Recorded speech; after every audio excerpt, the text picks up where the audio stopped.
Hola, buenas tardes tengan todos ustedes. Es un verdadero placer compartir con ustedes este espacio titulado Liberarte Conversa, en donde podemos conocer a profundidad las obras de distintos artistas. El día de hoy contamos con la presencia de los curadores, la doctora Lidia E. Gómez García y el maestro Gustavo Mauleón Rodríguez, quien nos presenta la obra Vírgenes, Devociones de la Conquista, y quien a continuación me permitiré presentar. Lidia Ernestina Gómez García estudió en la licenciatura en Estudios Religiosos en la Facultad de Teología por la Universidad Católica de Lovaina, en Bélgica. Maestría en Historia por Simon Fraser University, en Canadá. Doctora en Historia Moderna por la Universidad Libre de Berlín, Alemania. Adscripción institucional, profesora investigadora del Colegio de Historia, Facultad de Filosofía y Letras de la Benemérita Universidad Autónoma de Puebla. Miembro del Sistema Nacional de Investigadores y el Patrón de Investigadores de la UAP. Líneas de investigación: los indios en la región de Puebla-Tlaxcala durante el periodo virreinal. Coordina el Seminario Permanente de Náhuatl Luis Reyes García, cuyo principal objetivo es el rescate de la historia y tradiciones de los pueblos indígenas del estado de Puebla. Última publicación: Lidia E. Gómez García, Los Anales Nahuas de la Ciudad de Puebla de Los Ángeles, siglo XVI y XVIII. Escribiendo historia indígena como aliados del Rey Católico de España. Puebla, UNESCO Ayuntamiento de Puebla, L. E. Gómez García y Gustavo Mauleón Rodríguez, Relaciones, Estudios de Historia y Sociedad, 2019, 73-101. Recientemente ha sido distinguida con el Premio 2021 al Mejor Artículo Historia Social por el Comité Mexicano de Ciencias Históricas, por el artículo en coautoría con Eduardo Ángel Cruz, El discurso de la desunión, la disputa jurisdiccional por las limosnas de la Virgen de Guadalupe, Nueva España, de 1572 a 1607, publicado en la revista Estudios de Historia Novohispana, número 61, en el 2019. Gustavo Mauleón Rodríguez es originario de la ciudad de Puebla. Realizó estudios superiores de música y etnomusicología, coordinó el proyecto de documentos para la historia de la música en México, de la Biblioteca Histórica José María Lafragua, Benemérita Universidad Autónoma de Puebla, de 1999 al 2002. Es autor de diferentes artículos especializados, así como de 2 catálogos de órganos tabulares históricos, en la UIA de 1997 y 2019. Ha editado estudios facsímiles de diferentes tratados históricos de música práctica y teórica, y coordinando varios volúmenes sobre estudio de música y músicos no hispanos, patrimonio musical, temas de los que asimismo ha comisariado varias exposiciones.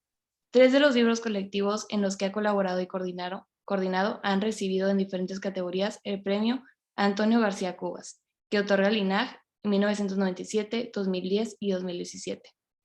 Fue miembro fundador de la Radio UAP y productor de varias series especiales de divulgación musical para la misma en 1999 a 2002.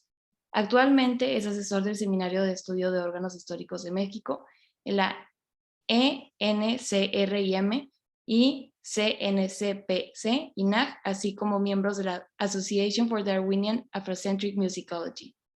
Última publicación: Lidia E. Gómez García y Gustavo Mauleón Rodríguez, Magnificencia de culto litúrgico y devocional en los pueblos indios del Obispado de Tlaxcala, siglos XVI y XVIII.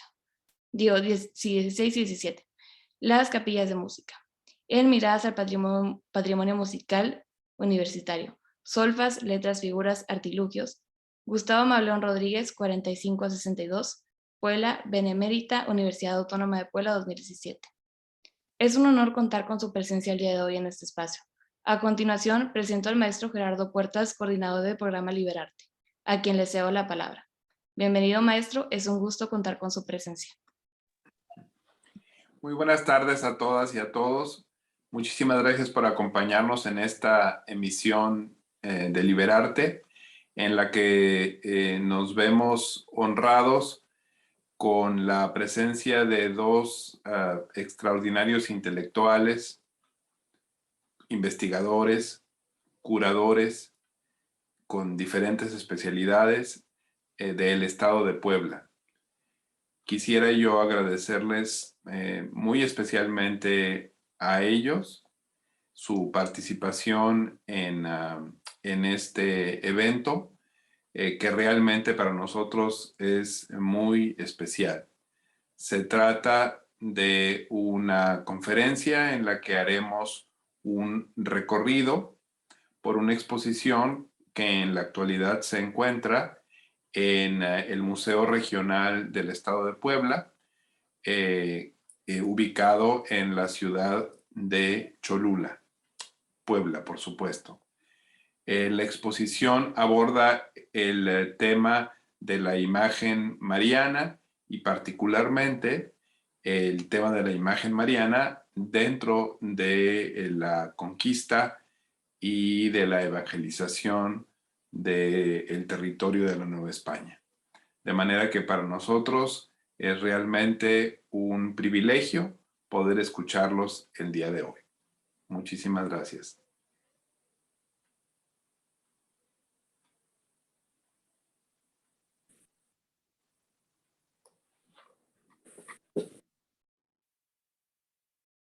A continuación, procedemos a la Buenas tardes, bienvenidos al Museo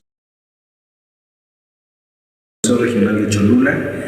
Gracias a la Secretaría de Cultura del Estado de Puebla y a Museos Puebla, y desde luego al Museo Regional de Cholula, hemos tenido la oportunidad, mi colega, la doctora Lidia Gómez García, y un servidor, Gustavo Mauleón Rodríguez, de preparar una exposición didáctica,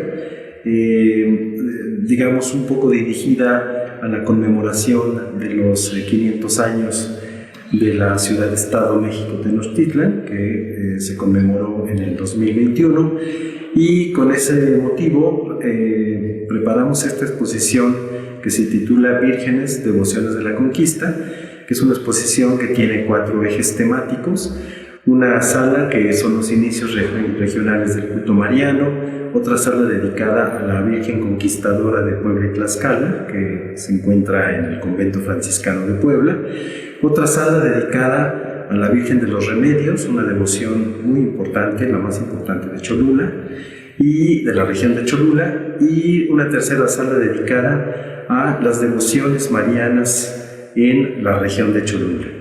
Hemos hecho un trabajo curatorial, pues digamos muy breve, pero hemos querido traer algunas imágenes, algunas fotografías de documentos que creemos que son importantes para fundamentar, por lo menos en la primera sala, algunos de los aspectos históricos de los inicios de esta devoción mariana, en un primer momento entre los indígenas que se aliaron con las huestes castellanas para ir sobre México Tenochtitlan. Maestra, gracias por tu presencia. No, muchísimas gracias. Ha sido verdaderamente un honor, un placer y sobre todo un enorme aprendizaje que nos hayas invitado, que me hayas invitado.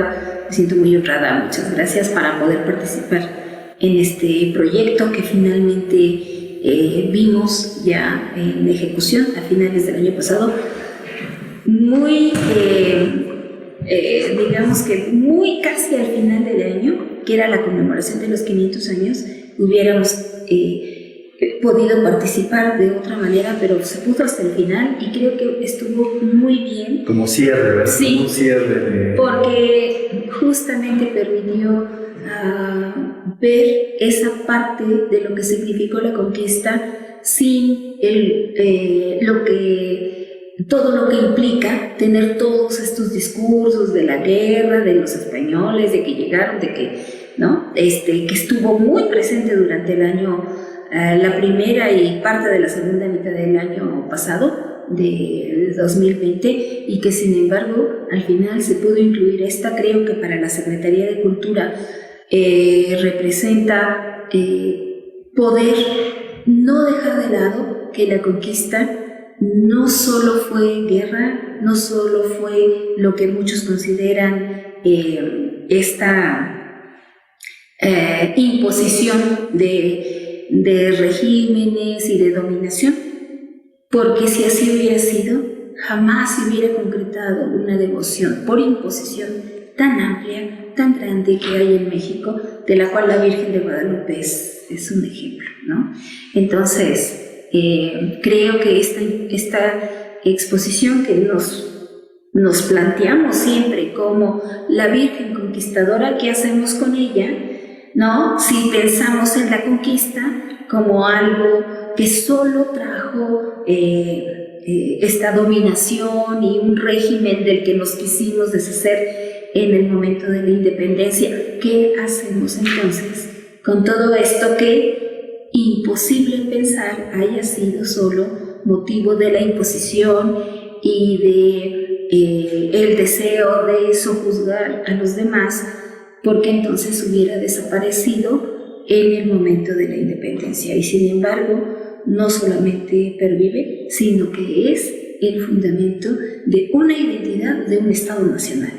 Por lo tanto, creo y nosotros consideramos que era necesario exponerlo de una manera modesta, pero no dejar pasar el año de la conmemoración de la conquista, el año de la conmemoración de la independencia, sin siquiera plantearnos un tema tan importante como es la devoción católica en general, pero a la Virgen en particular en la región, y sobre todo la organización social que conlleva, la enorme fidelidad que hay a esta devoción, y que los pueblos cholultecas no se entienden sin la Virgen, y creo que era importante decirlo.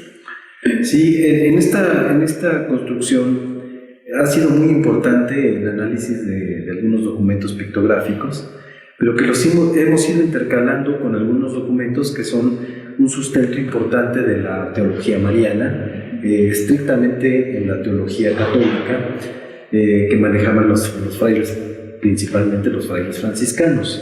Ellos están además conscientes que es una época en que la corona está recuperando ciertas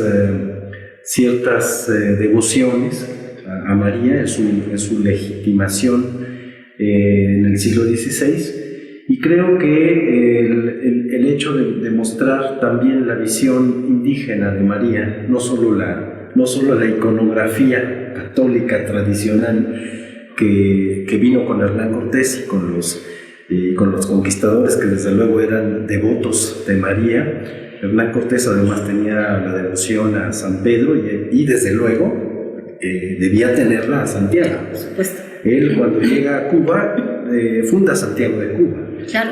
Cuando está en los señoríos de los señores tlaxcaltecas, funda Santiago Tepeticpac. Entonces, claro, él trae sus devociones. Y desde los documentos tempranos de Cholula, también ya hay San Pedro en Cholula, no nada más en la secularización del siglo XVII. También en los documentos tempranos ya hay San Pedro Cholula. Y bueno, yo no quiero decir que esté directamente asociada con Cortés, pero era su devoción principal de Hernán Cortés. En esta sala decía que la importancia de ir un poco analizando la figura de María, no solo desde el punto de vista iconográfico, que es una tarea que ha despertado grandes debates en la historia del arte, en la historiografía de la historia del arte mexicana, sino usarlo nosotros como motivo de la enseñanza. Nuevamente retomo las palabras de Lidia: no imposición, sino la enseñanza de los conceptos paralelos de la fe cristiana relativos a una deidad femenina como es María. Entonces resulta claro que María se va mostrando de diferentes maneras en estas facetas iconográficas, desde el lienzo de Tlaxcala, la historia del pacto de la República Cristiana, que ahora decíamos República Mariana, que es un concepto que debemos acuñar para la cuestión tlaxcalteca y cholulteca, y otra serie de documentos, por ejemplo, lo que podemos considerar como documentos pétreos, documentos labrados en piedra, que nos hablan no solo de los inicios de la enseñanza de la doctrina cristiana, sino de la técnica misma de los escultores, de los talladores indígenas, para trasladar su apreciación plástica de una escultura en términos indígenas a una escultura que tiene los mismos términos, pero ha cambiado nada más el paradigma. Pero los términos plásticos en ese momento son los mismos. Entonces, por eso planteamos algunas fotografías. Y luego, claro, ya empezamos a ver en esta teología mariana las imágenes de la Asunción en el cielo como tal, pero también las abstracciones de María. Estas abstracciones, en un primer momento, como las podemos ver en Huejotzingo, son fundamentales por alguna mentalidad que tiene que ver con el mundo indio, que es el pictograma, maestra. Así es. A mí algo que me parece fundamental es comprender este diálogo, dirían algunos especialistas, este vínculo dialéctico que existe entre la devoción cristiana femenina, que es la Virgen, y la devoción también femenina y también representada plásticamente indígena, y poder entender qué papel tuvo en este vínculo el régimen monárquico y el régimen de poder prehispánico que se integra a esta nueva faceta del mundo no hispano. El siglo XVI, sin duda alguna, es un enorme crisol donde podemos mirarlos casi con una lupa, casi como en un documental. Si vamos acercándonos a cada uno de los pequeños detalles, mirar cómo este vínculo, esta relación, este diálogo se va gestando y se va llevando a cabo. Creo que mirar la evangelización desde estos paradigmas nos permiten apreciar e interpretar cosas que hubiera sido absolutamente imposible si seguimos pensando en ese concepto que, por cierto, fue acuñado en los 60s, ¿no? En el mundo, cuando en el mundo convulsionaba frente a la crisis de una posible extinción del ser humano por la Guerra Fría, y cuando se habló de la evangelización como a una conquista.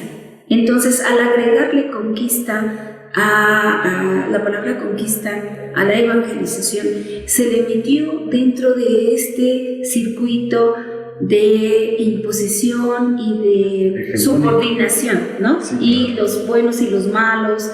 Y creo que cuando nos acercamos a otro tipo de referentes, miramos este diálogo, porque le queremos llamar un diálogo, yo le quiero llamar un diálogo distinto. ¿Por qué? Porque los documentos nos lo dicen. No es porque nosotros queramos verlo nada más, sino porque nos lo dicen, y sobre todo las consecuencias de ese diálogo, o sea, lo que ha seguido hasta el día de hoy.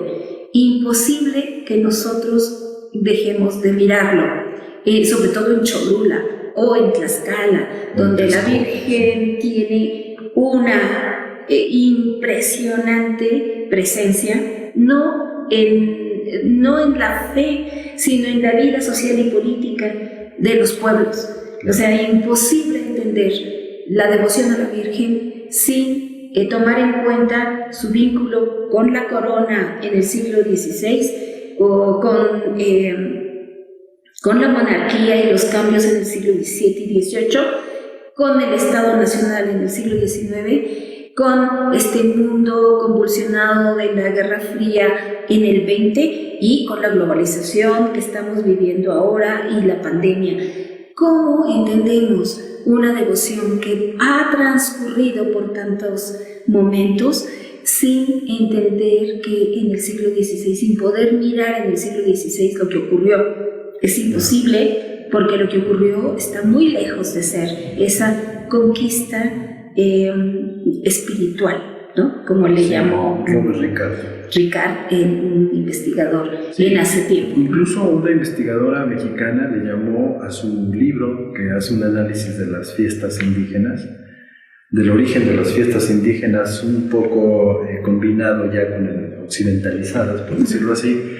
Lourdes Turrent, que se llamó a su libro La Conquista Musical. La Conquista Musical, sí. La Conquista Musical. Cuando lo que podemos apreciar en estos documentos, en los impresos, en las discusiones que se dan a lo largo de esos 3 siglos coloniales, podemos apreciar que hay una aceptación no pactada, sino vivida del fenómeno cristiano.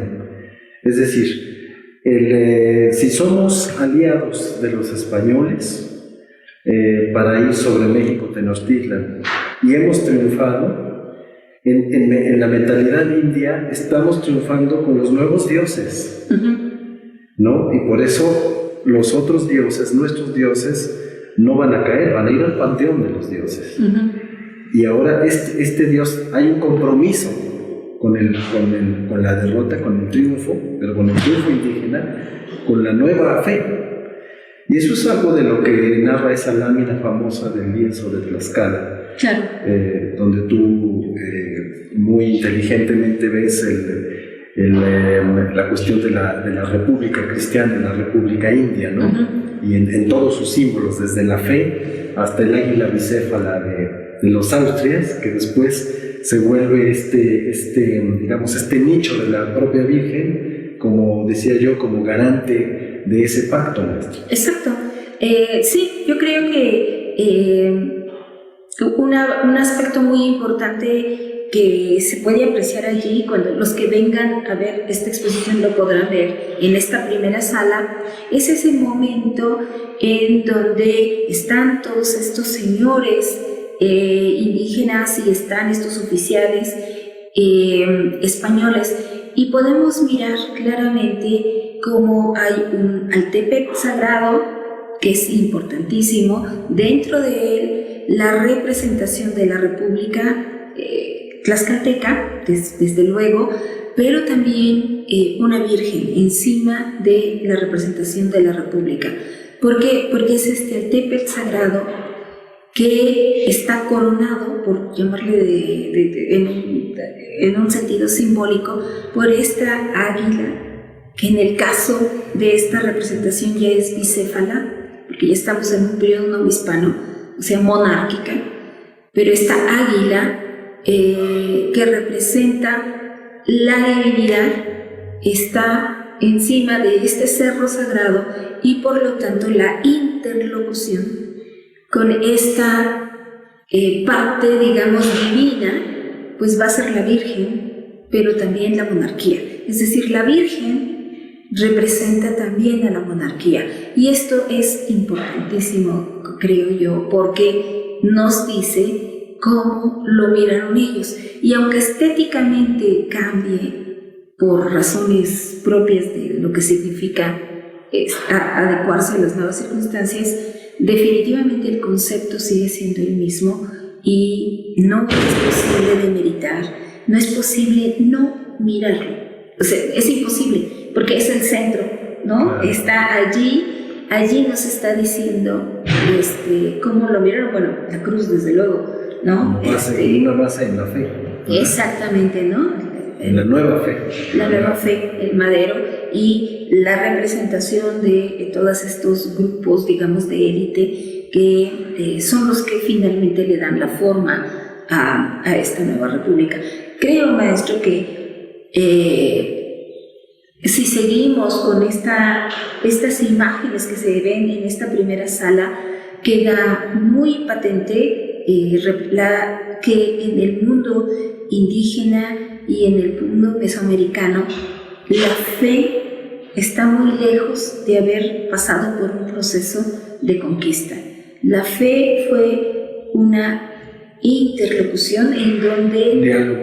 Un diálogo en donde realmente esa alianza, que se ha visto como difuminada con los análisis políticos que se han hecho a partir de, creo yo, de conceptos de poder distintos, pero aquí es donde se puede ver la alianza y cómo finalmente nuestros pueblos mesoamericanos tomaron una decisión y fueron triunfadores en esa alianza. No fueron derrotados, y la manera, no es porque lo digan, en esa representación dicen lo que realmente pasó en sus pueblos. Realmente fueron socios en un proceso de conquista y lo representa su república cristiana en términos españoles, ¿no? O mariana, como nosotros Mariana, hablamos. como lo hemos acuñado. Queremos proponer para este devenir tlaxcalteca, cholulteca, incluso texcocano. Exacto. Por otro lado. Sí, es verdad. En el caso de la segunda sala, la Virgen Conquistadora, que durante los 3 siglos novohispanos compitió, por decirlo así, teóricamente incluso, con la Virgen de los Remedios de México, otra de las apariciones. Finalmente los historiadores del arte han concluido que ambas imágenes son verdaderamente antiguas. O sea, no es que una sea una falsificación, pero se ha discutido el hecho de que Hernán Cortés realmente entregara a la conquistadora de Puebla, Tlaxcala, al indio Axoteca Cocomitzi, o fuese realmente la Virgen de los Remedios de México, aparecida años después en la famosa narración en México, y que se sigue venerando en México. Y esto es un caso curioso, porque el obispado de Puebla, Tlaxcala, efectivamente se fundó en 1519 como el obispado de Yucatán y Nuestra Señora de los Remedios. Después los Remedios triunfan en México, y el obispo Garcés ya se refiere a María, pero ya no habla el obispo Garcés de Nuestra Señora de los Remedios, ya dice nada más Nuestra Señora, dejándolo abierto. ¿Por qué? Los tlaxcaltecas tenían la Asunción, claro, porque entraron en agosto triunfantes, el día de la Asunción, a Tlaxcala. Y el convento, los franciscanos lo fundan como el convento de la Asunción. Y también Jaime Cuadrillo ha señalado esta un poco confusión que hubo entre la de la Virgen Conquistadora, a veces dirigida a esta imagen que conocemos, que bien puede estar asociada a la concepción de María, o en ocasiones la confusión está en pensar que era la Virgen de la Asunción. Hay algún pueblo de Tlaxcala que tiene una fundación asuncionista y que le llamaban a su Asunción Nuestra Virgen Conquistadora. Es decir, había una serie de confusiones muy interesantes que se han empezado a analizar. Jaime Cuadrillo ha visto, tiene una gran visión para este tipo de asociaciones marianas, pero sí que vale la pena en esta segunda sala venir y ver la réplica que nos prestaron los frailes franciscanos de la Virgen llamada Conquistadora, que se encuentra en San Francisco de Puebla, y ver algunos de los documentos, maestra, que acompañan el testimonio de Meade, que ahorita nos hablarás de él, pero también los testimonios que recoge el padre Florencia, ya de segunda y tercera mano, aunque es un jesuita prominente. Una obra póstuma es El Zodíaco Mariano, que publica el padre Oviedo, otro jesuita, que de alguna manera lo compone y lo actualiza. Y el último sermón, también tenemos, nuestro público podrá ver el último sermón que documentalmente sabemos se dijo con motivo de la invasión francesa en España. El último sermón que se dijo a la Virgen Conquistadora en 1809. Tenemos aquí el testimonio de un sacerdote poblano dando el sermón, y esa es la última, digamos, aparición en público de la Virgen Conquistadora antes de la llegada del triunfo de la independencia y de la construcción del Estado Nacional, ¿no, maestra? Sí, efectivamente. Y yo creo que lo que vincula la primera sala, esta donde se hace este diálogo, y la segunda sala y me parece que aquí es lo importantísimo de nuestro guión, de hacia dónde queríamos llegar, es que la segunda sala es la manifestación de de este triunfo, ¿no?, de la alianza militar que tuvieron con los españoles, y la manera como miran a esta Virgen, a esta República Mariana que estamos proponiendo. Pues sí, porque ¿no? ya ven a la Virgen dentro. Ahora el águila bicéfala es el nicho de la Exacto. ¿Y cómo lo vemos? Pues lo vemos porque lejos de esta imposición de una imagen, lo que estamos viendo ya para estos momentos, estamos hablando ya ahora sí, hacia 1540, 1550 y posterior a 1550 seguro, lo que estamos mirando es la apropiación. Los indios ya no quieren solamente tener una devoción cristiana, sino que esa devoción es suya, nace de sus propias tradiciones. ¿Y cómo lo logran? Pues resulta que en Amozoc, como tenemos los documentos en los anales de la región de Puebla, en Amozoc los indios van y solicitan a los frailes que se construya el convento, ¿no? Y que haya una devoción a la Virgen. Ellos se apropian.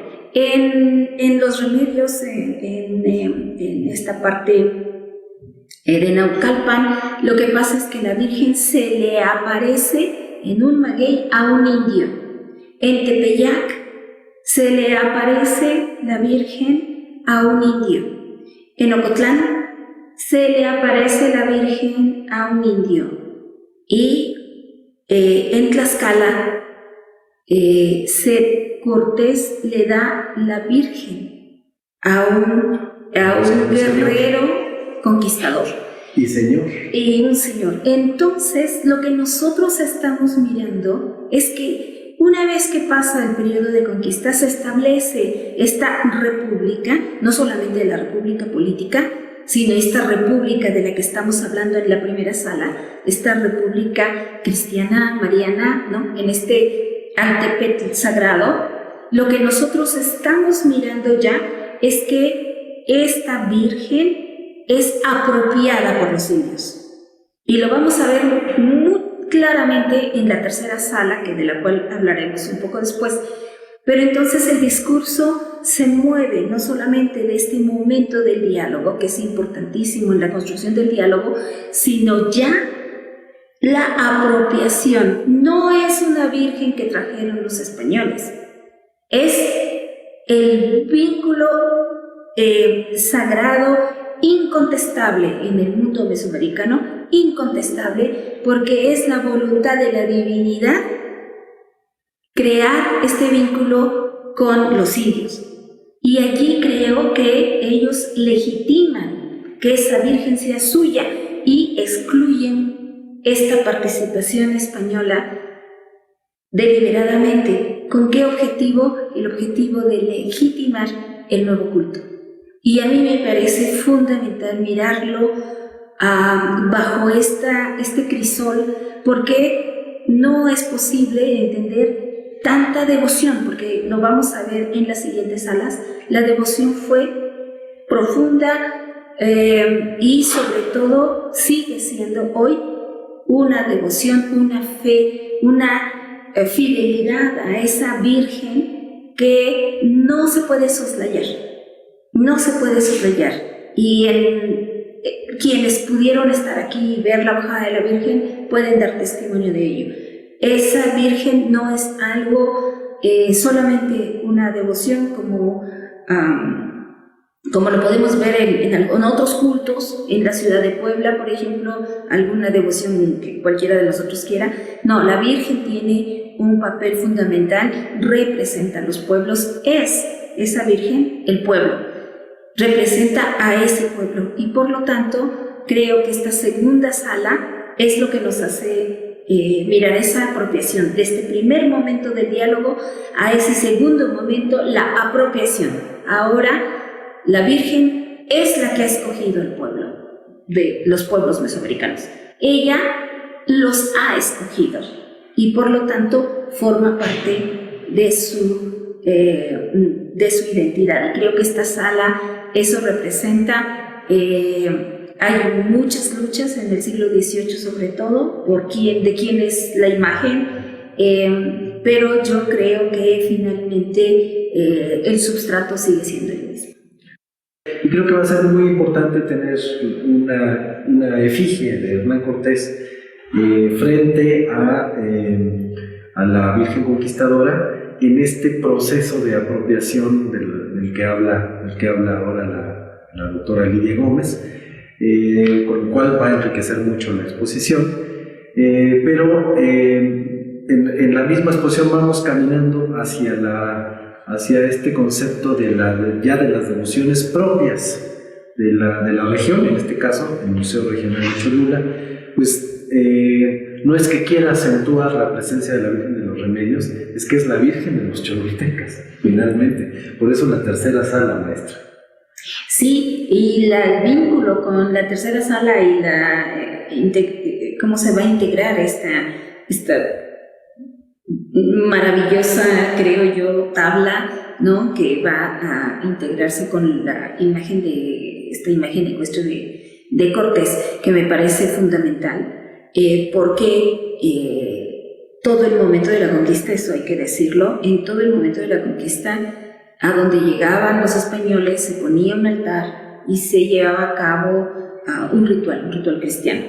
A veces una misa, pero a veces solamente un ritual cristiano, y todas las imágenes, porque hubo varias imágenes, estas no son las únicas, muchas ya no sabemos dónde están, pero estas imágenes, como la de los Remedios en México, la Conquistadora en Puebla y la de los Remedios aquí en Cholula, nos hablan de que estas imágenes se ponían en esos altares, y eso es lo que vamos a ver en la tercera sala. Esta y una de estas imágenes que trajeron los franciscanos, eso nos queda claro por los testimonios que podemos ver, y aquí nuevamente los cholultecas son testigos, hay el testimonio que ellos tienen de que la Virgen los escogió a ellos, igual que pasó con estas apropiaciones de las que hemos hablado en la segunda imagen, en la segunda sala. Ahora es la Virgen la que los escoge a ellos y decide no irse. Y al no irse es que ella los escogió a ellos. Y entonces es la devoción a una Virgen en donde se crea un vínculo tan profundo que el pueblo de Cholula no tiene otro paradigma de identidad que esté disasociado de su Virgen, de esta pirámide prehispánica, ¿no? Y en su cima el santuario de la Virgen de los Remedios. Y a esa devoción es que está dedicada esta sala. Muy importante los documentos que tenemos al respecto, y que cuando bajó la Virgen hicimos una pequeña presentación y allí quedó clarísimo para los fiscales, porque junto a la imagen se puede ver cuánto se gastaba en la bajada de la Virgen en el siglo XVII. ¿Y por qué es importante señalarlo? Porque hoy bajar a una Virgen cuesta. No nada más así, o sea que la Virgen no baja a los pueblos nada más por bajar y ya bajan la imagen y todo va a quedar igual. No, cuesta. Hay que pagar músicos, sobre todo músicos. Hay que pagar cohetes, hay que pagar una serie de cosas y rituales y comidas pan, cera, una serie de cosas que allí están muy bien estipuladas rubro por rubro y cuánto cuesta, y podemos ver que esa organización social asociada a un culto, ¿no?, por una Virgen que los escogió y a la cual le tienen una fidelidad hasta el día de hoy, perdura. Y creo que no hay mayor evidencia que esa para mostrar que desde esas épocas tempranas el pueblo de Cholula era fiel a su Virgen, y que las tradiciones que hoy tienen sobre esa misma imagen provienen de aquella época. Me gustó muchísimo, y se los cuento como una anécdota, que los mayordomos y los fiscales que estuvieron presentes se sintieron plenamente reconocidos en esa lista que les leí en qué se gastaba. Se sintieron plenamente identificados, y lo que dijeron es: pues hacían lo mismo que nosotros, porque efectivamente esa es su devoción, ¿no? Y creo que es muy interesante cómo fluye este guión que trazamos desde la primera sala hasta el momento en donde un mayordomo, ¿no?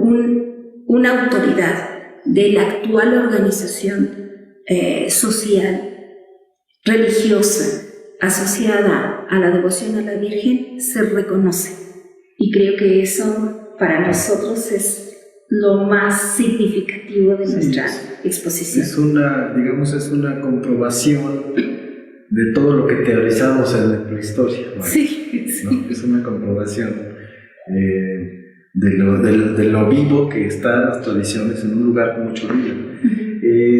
Quisimos poner en esa sala una pequeña colección de exvotos, digamos que son estos testimonios de la maravilla o del milagro que ocurre cuando se le pide a la Virgen y la Virgen hace el favor. No es que haga el milagro, hace el favor.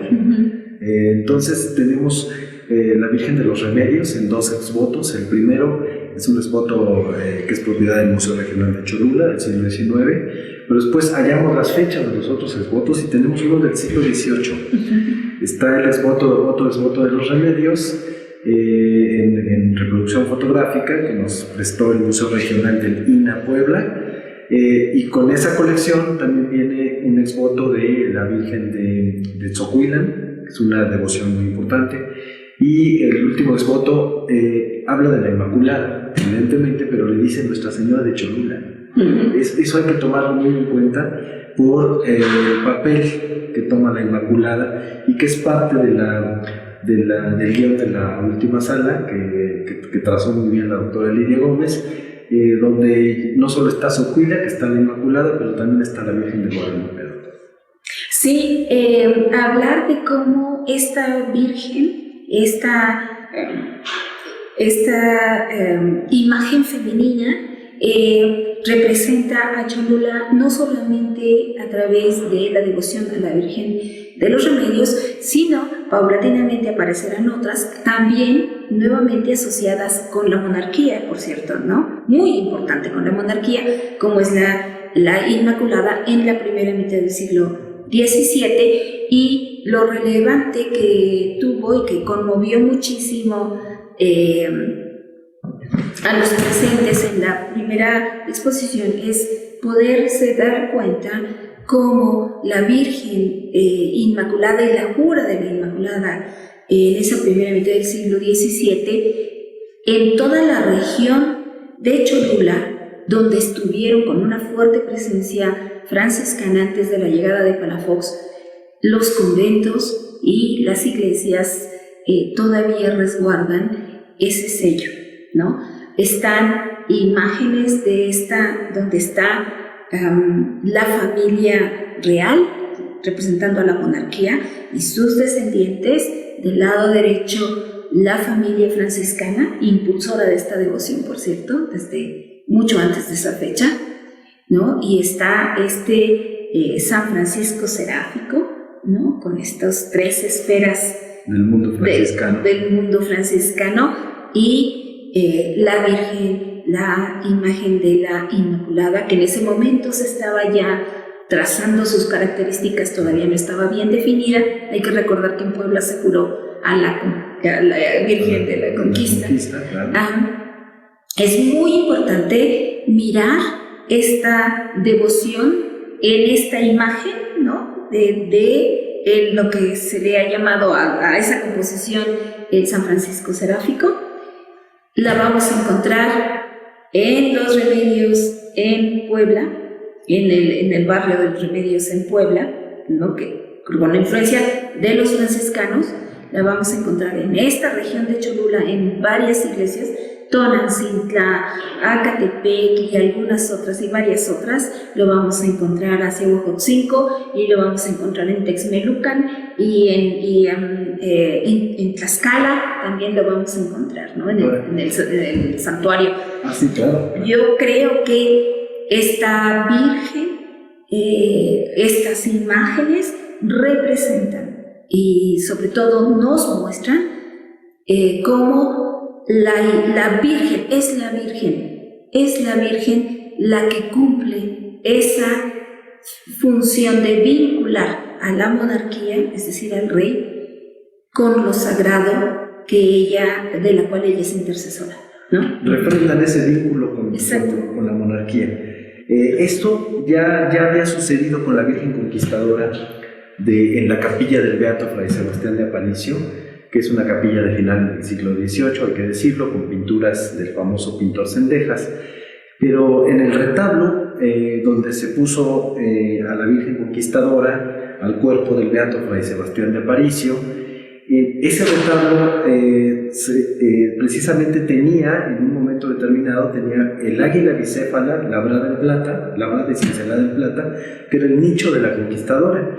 Pero Cendejas pintó en el tercer cuerpo del retablo la imagen de la fuente rubeniana a la que haces alusión, que es el Atlas, San Francisco como Atlas seráfico cargando a la Inmaculada, y ahí está vinculando precisamente a la Virgen Conquistadora, la del gran evento del siglo XVI, dentro del águila bicéfala de plata, como un gran ornamento muy costoso, pero también dentro del emblema monárquico, pero arriba refrendando este vínculo con el rey en la imagen del Atlas seráfico. Hay un momento en que guardan las imágenes en tiempos de don Benito Juárez, precisamente para resguardarlas de la rapiña, y después se pierde esta águila bicéfala, total que la que vemos el día de hoy es una pieza ya del siglo XX. Pero en la sala número 4 de esta exposición también está una devoción local mariana, que es Nuestra Señora de Socuilaco, maestra. Así es, nuevamente esta apropiación, ¿no?, en donde la Virgen decide quedarse, es el ejemplo de la Virgen de Socuilac. También es una imagen que se pinta en la casa de un cacique ante un momento de una epidemia, por cierto, y después que quieren quitar la imagen, ya taparla, la imagen aparece y vuelve a aparecer y vuelve a aparecer, porque la Virgen decidió quedarse. Otra vez, la Virgen es la que elige ser madre protectora de ese pueblo, de ese barrio. Y esta vez no estaban los franciscanos.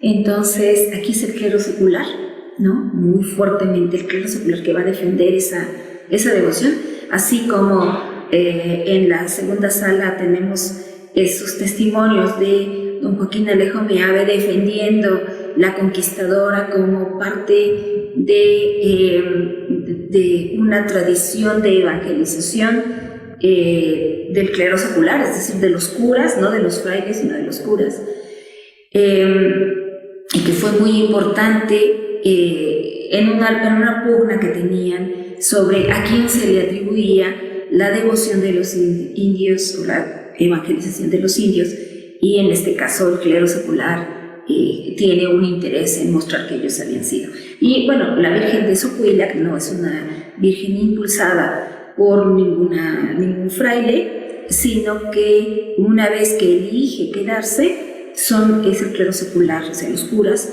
los que van a querer apoyar y finalmente impulsar esta devoción. También es una virgen muy importante. Hay que recordar que cuando la Virgen de los Remedios ha tenido que estar en algún lugar porque están dañados tanto el templo el templo del santuario de la Virgen como algunos otros recintos, ahí ha quedado resguardada la Virgen. Entonces, estas tres vírgenes que son de devoción local nos hablan de vírgenes que han elegido quedarse, y en el caso de la Virgen específicamente de la Inmaculada, lo que nos muestra es cómo la Virgen representa la monarquía. Y en este momento que nosotros vemos ese culto, y aquí creo que cierra perfecto esa sala, el discurso que se sigue durante todo este durante todo este guión, ¿no?, que conforma la exposición, esta enorme devoción, esta devoción que implica un gasto, porque si ustedes miran lo que se gastaban en el siglo XVII y miran lo que se gastan actualmente, y hay constancia de cómo las autoridades, entre otras Flon, al final del periodo novohispano, dice que no quieren pagar tributos, pero gastan más de lo que se deberían pagar en tributos en sus fiestas, ¿no? Y él dice, se gastan tanto en pólvora, tanto en cera, tanto en músicos, ¿no? ¿Por qué se gastan eso si no pueden pagar sus tributos, no? Efectivamente estos, y dice, se la pasan de fiesta en fiesta, porque pues hay que saber que en la actualidad, por lo menos, hay 4 procesiones en el pueblo más humilde que ustedes quieran, pero al menos hay 4 cada mes, y como lo confirmaron los fiscales y los mayordomos, una bajada de la Virgen no puede ser lo más barato y austero, 25,000 pesos. Es lo mínimo que se gasta. Y ya ahí, francamente, muy, muy austero. Entonces, este ambiente festivo, esta devoción, esta enorme organización social perdura hasta la actualidad. Y el punto que me parece a mí importante de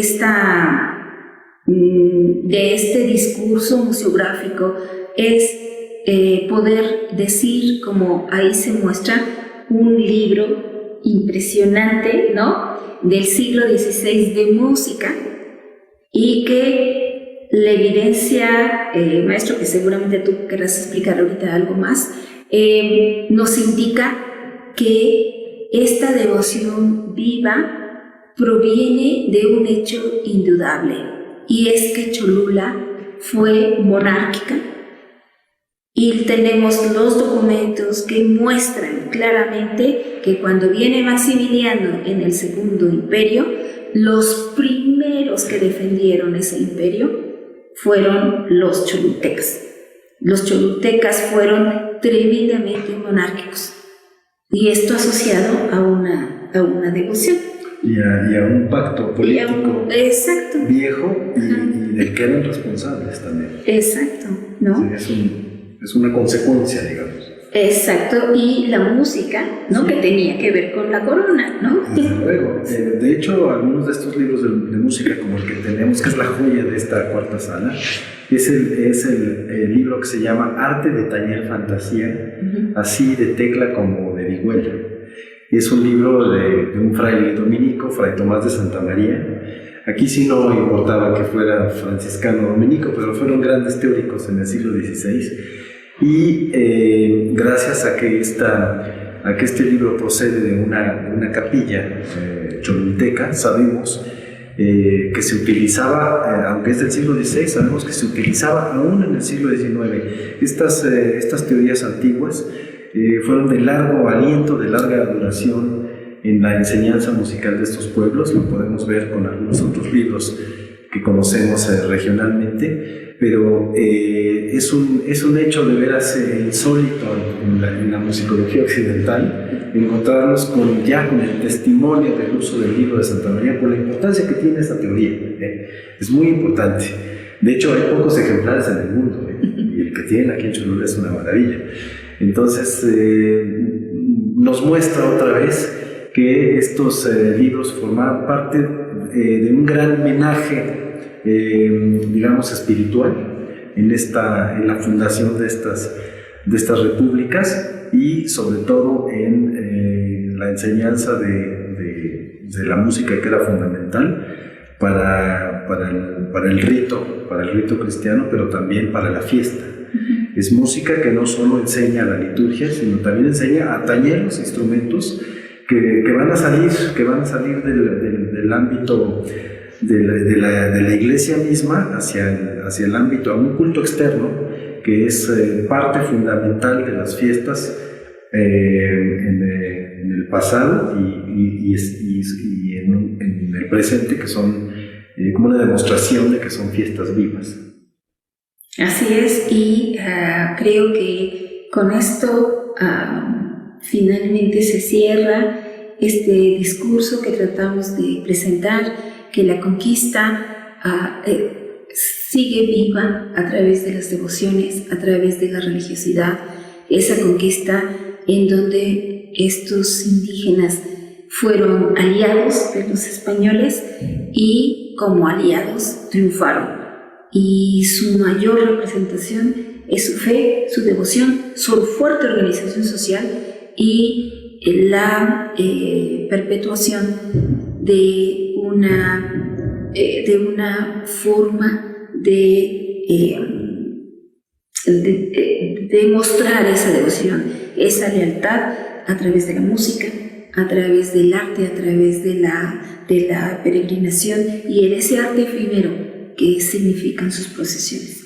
Y creo que en un lugar que mantiene esa devoción merecía conmemorar los 500 años de la conquista de una manera que fuera leal y significativa a lo que esa conquista realmente representó para esta región, y ese fue nuestro anhelo y nuestro impulso para poder presentar esta pequeña exposición. Son solo 4 salas pequeñas y que con mucho cariño, por ser y yo vivir aquí, con mucho cariño al menos de mi parte y respeto profundo, queremos presentar al público. Muchas gracias, maestra.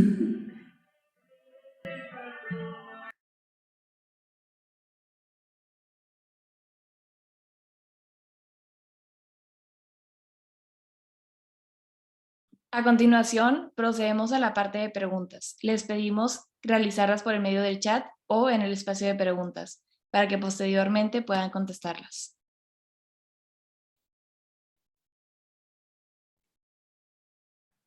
Bueno, tenemos aquí una pregunta. Empezamos. ¿Qué puede explicar, en su opinión, la gran relevancia de María en la evangelización? ¿Por qué tiene tanta fuerza la imagen femenina en este proceso frente a la imagen masculina de Jesús?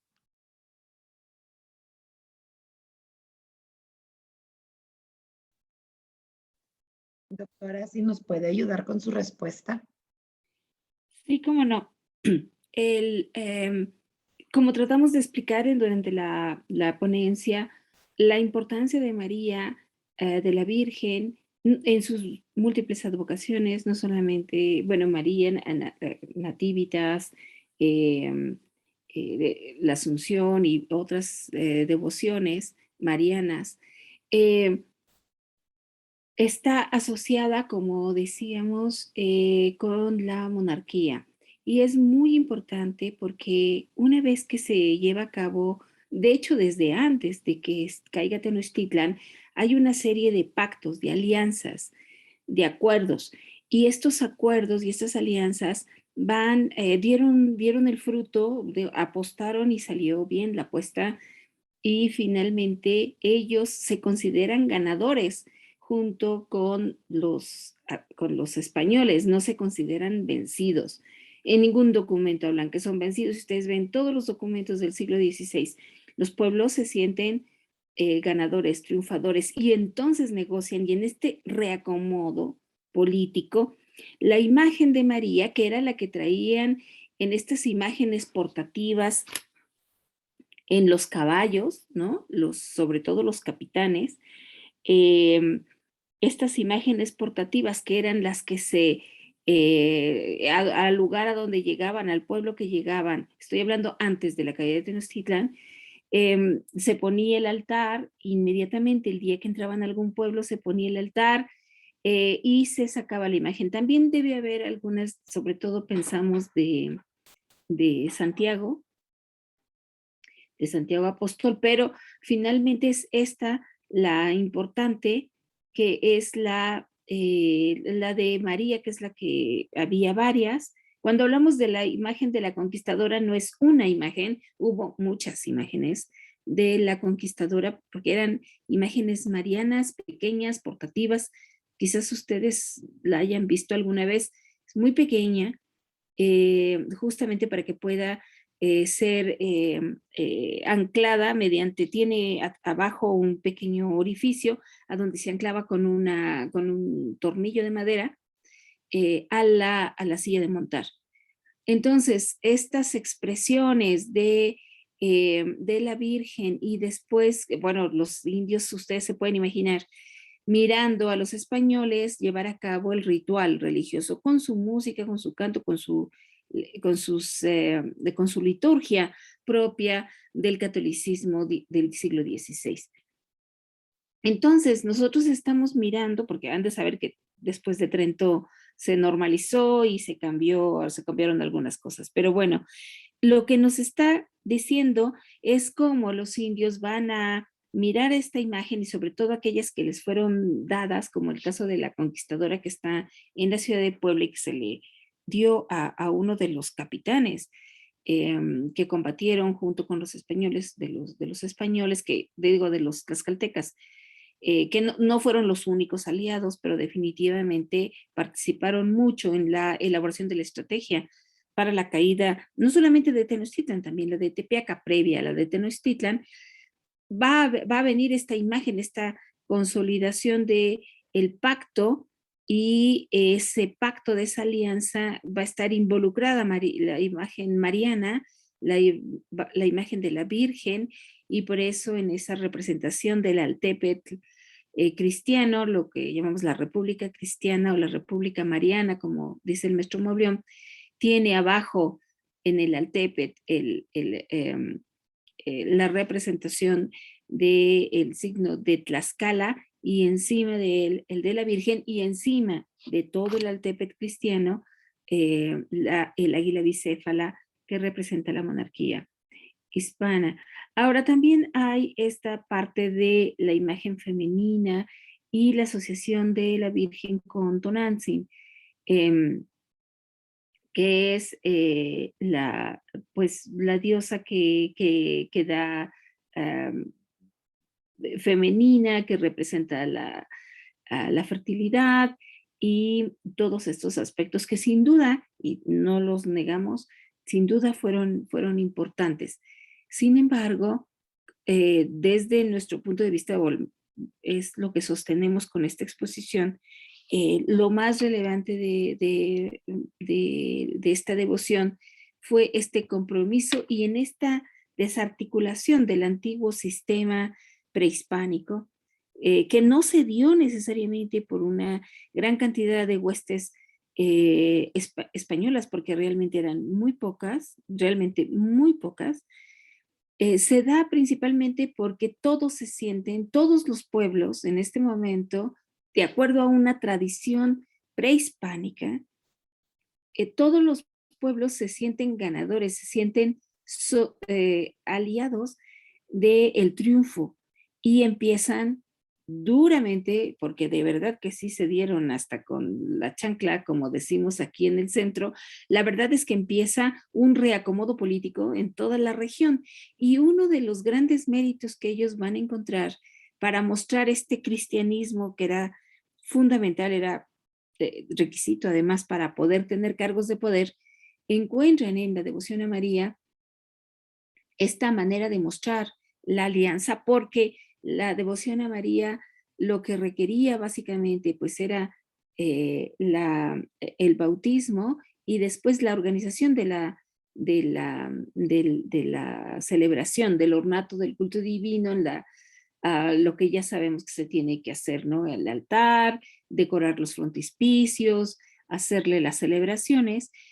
Y van a encontrar en esto elementos, y lo tenemos en varios documentos, pero voy a hablar de uno, ¿no? En el caso de Amozoc, en donde los pueblos van y le piden a los frailes que por favor quieren tener ellos un altar y una ermita, le llaman ellos, una ermita para tener devoción a la Virgen de la Asunción. Finalmente se cumplió, y bueno, lo que eso significa eventualmente, lo que dio como resultado, pues es el convento, un convento de la ruta de conventos de la región del convento de Amozoc. Entonces, vemos cómo la Virgen empieza ya los mismos pueblos empiezan a pedir a los frailes que las devociones en sus pueblos, en sus ermitas, que ellos fabrican, por cierto, de manera muy tradicional, o sea, con estas palmas, ¿no? Como estaban arriba de las pirámides, unas pequeñas chocitas de palma, y allí empieza la devoción a la Virgen. ¿Quién proporciona las imágenes de la Virgen? Pues desde luego que los franciscanos. ¿Y qué tipo de imágenes van a proporcionar? Pues estas de Malinas, que son las que más abundaban en la región. Entonces, porque por ejemplo la de los remedios en Naucalpan es una de Malinas, la de la Conquistadora que está en el convento es una escultura de Malinas, y también la que tenemos en los remedios de Puebla es una escultura de Malinas. Entonces eran, como sabemos, pues son estas que eran las que traían los huestes, los capitanes en sus caballos, y son las que se ponían en los altares en el momento del ritual cristiano que llevaban a cabo los españoles en los pueblos a los que llegaban. Perfecto, muchísimas gracias, doctora. Tenemos otra pregunta. Mencionan, ¿por qué Puebla y Tlaxcala son tan relevantes durante la conquista? Bueno, no solamente desde Veracruz, porque estaban en la ruta. O sea, cuando Cortés llega y empieza a tener contacto con pues digamos, los indios, en ese momento los nativos, vamos a llamarle, todavía indios no eran, indios son cuando se les da la categoría jurídica de indios, es decir, eh, con derechos y obligaciones específicas de acuerdo a la normativa jurídica hispánica, que tiene muchísimo del derecho romano, ¿no? De este concepto que había del derecho romano, en donde a los pueblos conquistados se les da el derecho de gobernarse a sí mismos, siempre y cuando cumplan con un pacto de lealtad. Entonces, eso es lo que sucedió aquí. Al indio se le denomina indio en el momento en que se le da ese reconocimiento jurídico. Antes pues eran solamente nativos, aliados, ¿no? Aliados militares. Y posteriormente, ya que se cumple y se cae Tenochtitlan, en ese momento, después de un largo debate con muchos teólogos en aquella época, porque hay que recordar que el derecho estaba muy vinculado al derecho canónico. Tenemos que hacer un poco de recuerdo de cómo el derecho español, el derecho romano se va a perpetuar durante el periodo novohispano, principalmente a través del derecho canónico. Entonces, bueno, son estos grandes debates, tenemos varios que todos conocemos respecto a si los indios tenían alma, que si eran niños, que si eran adultos. No son más que debates jurídicos y teológicos, y bueno, finalmente, cuando se determina que sean indios, o sea, que tengan derechos, que de acuerdo al derecho romano significa que tienen derecho a gobernarse a sí mismos. En los pueblos no había un español gobernando a los indios, había indios gobernando a los indios. Ellos elegían una república cada año, elegían un gobernador, sus alcaldes, sus regidores, en fin. Bien, esta posibilidad se dio porque cuando llega Cortés a los pueblos, él empieza evidentemente a tratar de informarse, porque ustedes deben imaginarse que jamás, si él hubiera venido solo, sin la ayuda de los indios, pues entonces jamás hubiera encontrado el camino para Tenochtitlan, ¿no? Por dónde cruza los ríos, a quién hay que derrotar. O sea, muy bien, para poder conquistar todo esto, ¿a quién tenemos que derrotar? Porque esas cosas él no lo sabía. Entonces empiezan todas estas indagatorias, y son los indios, o sea, son los indios de la costa los que le van a decir cómo llegar a Tenochtitlan. Y entonces empiezan evidentemente ellos con sus tradiciones que tienen empiezan a mandar mensajeros, embajadores que les llamamos nosotros, y entonces van viendo con quién, y ellos mismos le dicen pues con los tlaxcaltecas, porque saben que los tlaxcaltecas eran los que no se habían dejado conquistar por los mexicas, y entonces van por el camino y van haciendo aliados, ¿no? Pasan por la región de Iztacamastitlán, de Tepeyehualco, ¿no? En ese camino, subiendo la montaña, llegando, hay un pequeño ahí, recibimiento de los tlaxcaltecas de manera violenta, ¿no? Repelen a los españoles, finalmente les hablan y les explican los embajadores de los pueblos de la costa, y así es como llegan a Tlaxcala, y bueno, después ya sabemos un poco la historia, ¿no? Así es como caminan juntos, llegan a Cholula. Aquí hay un acuerdo, entre otras cosas, por la matanza que hubo, y la matanza que hubo es evidentemente porque hubo una traición de los propios pueblos cholultecas.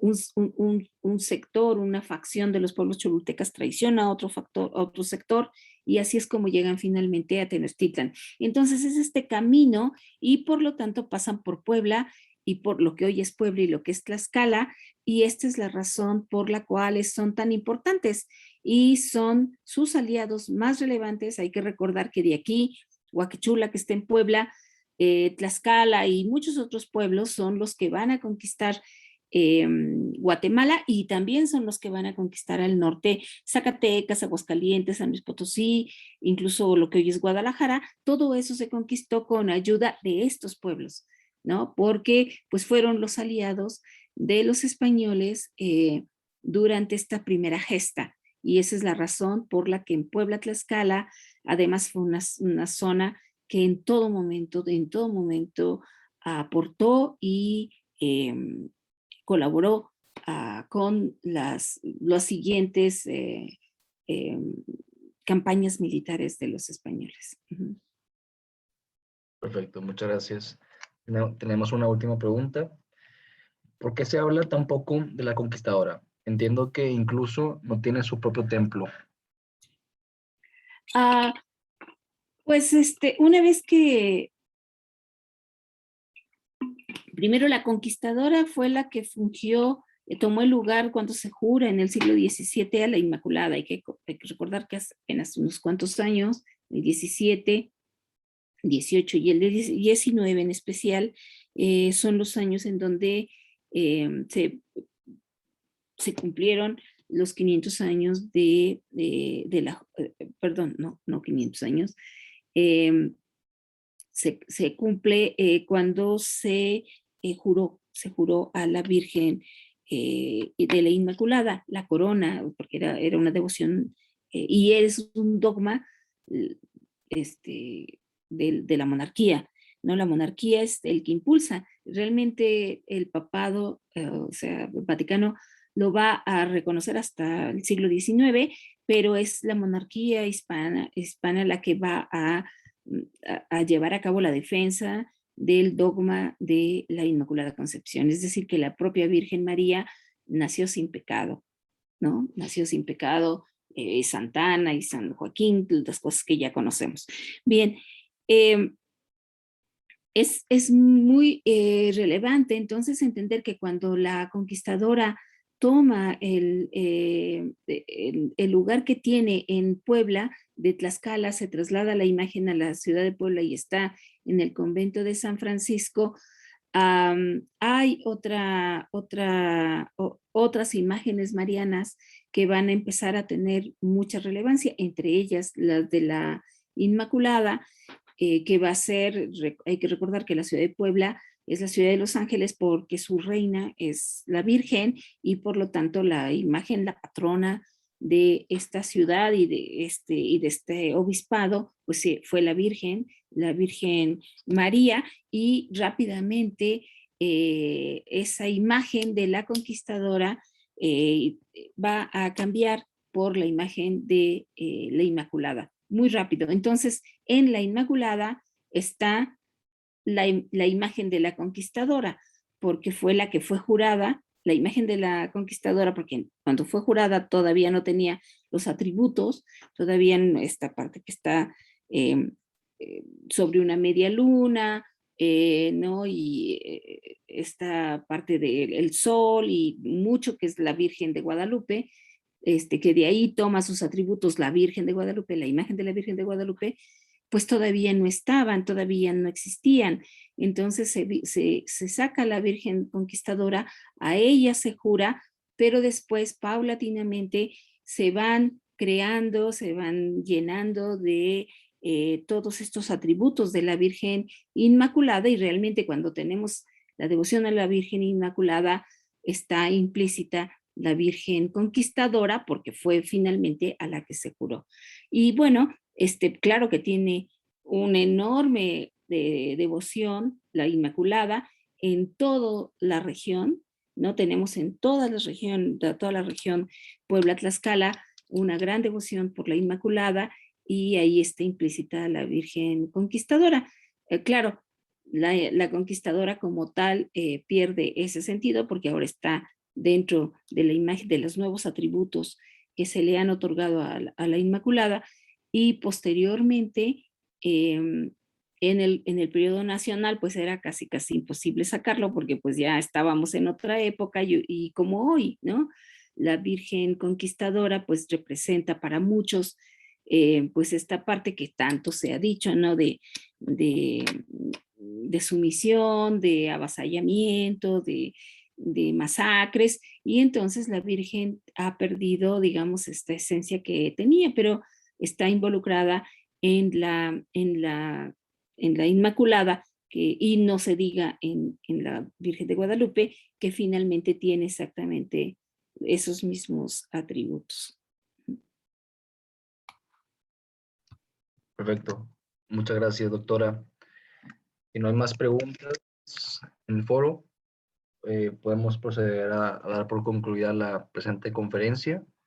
Le damos un fuerte agradecimiento por su presencia a toda persona que acudió el día de hoy, especialmente al secretario de Cultura de Puebla, el doctor Sergio de la Luz Verdejo, a la directora general de Museos de Puebla, la restauradora María de los Ángeles Rodríguez Elizalde, al director del Museo Regional de Cholula, al antropólogo Luis Martín Martínez, a los curadores de la exposición Vírgenes, Devociones de la Conquista, doctora Lidia Gómez García y maestro Gustavo Maurión Rodríguez.